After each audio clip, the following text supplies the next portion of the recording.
I think it's time we got some reaction to that little rant of mine. So let's bring in Daniel Turner, Executive Director of Power the Future. Daniel, look, I'm very simple about this. I say that misguided climate policy will cost us all a fortune. Am I going wrong anywhere?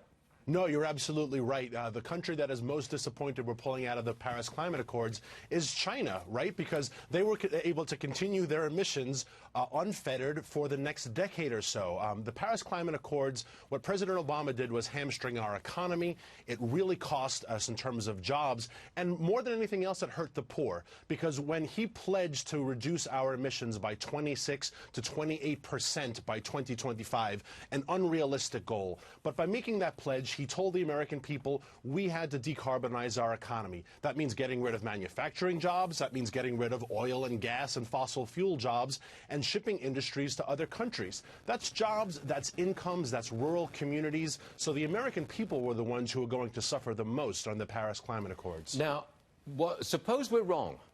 Supposing that AOC is right, that we've got 10, maybe 12 years to do something about this, or we're all doomed.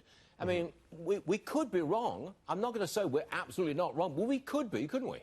If we are wrong, then what we need to do is ask China to step up its commitment, because China's emissions are more than America and the European Union combined. So if you believe, as AOC and the environmental movement believes, that carbon is this pollutant that's causing climate change and thus California fires and all of their theories, if you believe that, then China is the one we have to be going after. It's the same reasoning as the pollution in the oceans, right? China is the largest polluter of plastic in the ocean, but we're banning straws in America. We're banning fracking, proposals by Elizabeth Warren and Bernie Sanders, and yet it's China and also countries like India and Pakistan that are leading the world in emissions. So why would President Obama persecute the American people and the American economy for this globalist notion of climate change? It was really an absurd proposal to begin with. I'm glad we're in agreement. Daniel Turner, thanks for joining us, sir. Always appreciate it. Yes, sir.